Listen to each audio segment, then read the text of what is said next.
بسم اللہ الرحمن الرحیم۔ لاکھوں کروڑوں درود نبی پاک صلی اللہ علیہ وآلہ وسلم کی ذات مبارک پر۔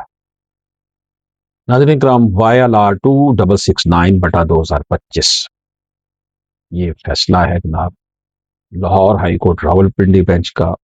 آنریبل جسٹس جواد حسن صاحب نے اس کیس کا فیصلہ لکھا ہے۔ محمد بلال ورسز خاتون کا نام ہے، ہم اس کا نام نہیں لے رہے، ویسے تو یہ پبلک ڈاکومنٹ ہے، رپورٹڈ ججمنٹ ہے، ہم نام لے سکتے ہیں، لیکن پھر بھی بنام جو ہے وہ HJ ہم کہہ دیتے ہیں۔ یہ آئینی درخواست نمبر 3547/2023 ہے۔ ناظرین کرام، یہ آئینی درخواست آرٹیکل 199 آئین پاکستان کے تحت دائر کی گئی، جس میں ایڈیشنل ڈسٹرکٹ جج چکوال کے مورخہ 27/9/2023 کے فیصلے کو چیلنج کیا گیا۔ یہ معاملہ گارڈینز اینڈ وارڈ ایکٹ 1890 کے سیکشن 25 کے تحت نابالغ بچے کی تحویل یعنی کسٹڈی سے متعلق ہے۔ آئیے ہم اس کے اہم حقائق جانتے ہیں۔ درخواست گزار محمد بلال نابالغ بچے کا حقیقی باپ اور نیچرل گارڈین ہے۔ باپ نے گارڈین کورٹ میں بچے کی تحویل کے لیے درخواست دائر کی۔ گارڈین کورٹ چکوال نے تمام شواہد اور بچے کی فلاح و بہبود کو مد نظر رکھتے ہوئے باپ کے حق میں فیصلہ دیا اور ماں کے لیے ملاقات کا باقاعدہ شیڈول بھی مقرر کیا۔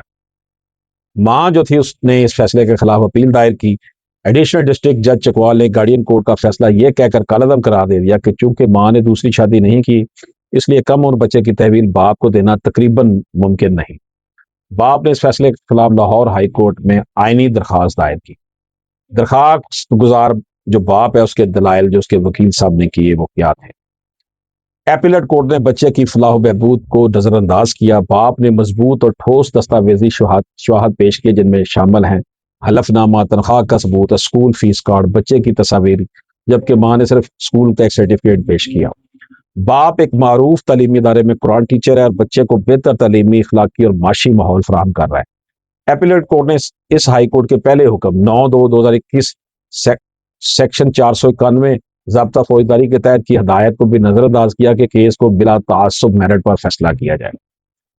فریق مخالف ماں کا طرز عمل، نوٹس کے باوجود ماں یا اس کا کوئی وکیل پیش نہ ہوا۔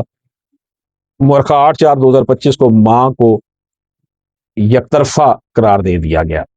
ہائی کورٹ کا تجزیہ اور مشاہدات کے ہیں۔ نمبر 1، گارڈین کورٹ کا فیصلہ درست تھا۔ عدالت نے قرار دیا کہ گارڈین کورٹ نے ہر پہلو کا تفصیلی جائزہ لیا، بچے کی فلاح و بہبود کو مرکز نگاہ بنایا، ملاقات کا شیڈول مقرر کر کے ماں کے حقوق کا بھی تحفظ کیا۔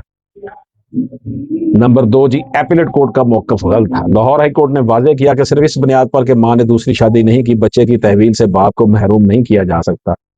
یہ موقف سپریم کورٹ اور ہائی کورٹس کے طے شدہ اصولوں کے خلاف ہے۔ بنیادی اصول جو ہے ویلفیئر آف مائنر، عدالت نے 2 اہم نظائر کا حوالہ دیا۔ PLD 2003 SC 877، جس میں مستثرہ جو ہے وہ سپریم کورٹ نے قرار دیا کہ نابالغ کی تحویل کے معاملے میں عدالت کو صرف محبت یا وابستگی نہیں بلکہ بچے کی ذہنی، اخلاقی، تعلیمی اور سماجی فلاح کو دیکھنا ہوگا۔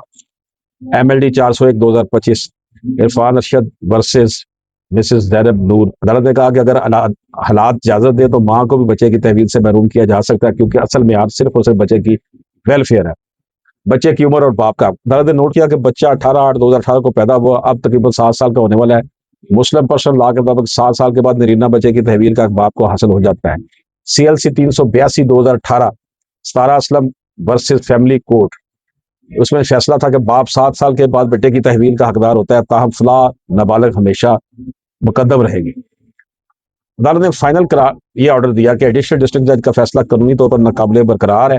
ایپیلیٹ کورٹ نے بچے کی فلاح کو نظر انداز کیا، آئینی درخواست منظور کی جاتی ہے۔ مورخہ 27/9/2023 کا فیصلہ کالعدم قرار دیا جاتا ہے۔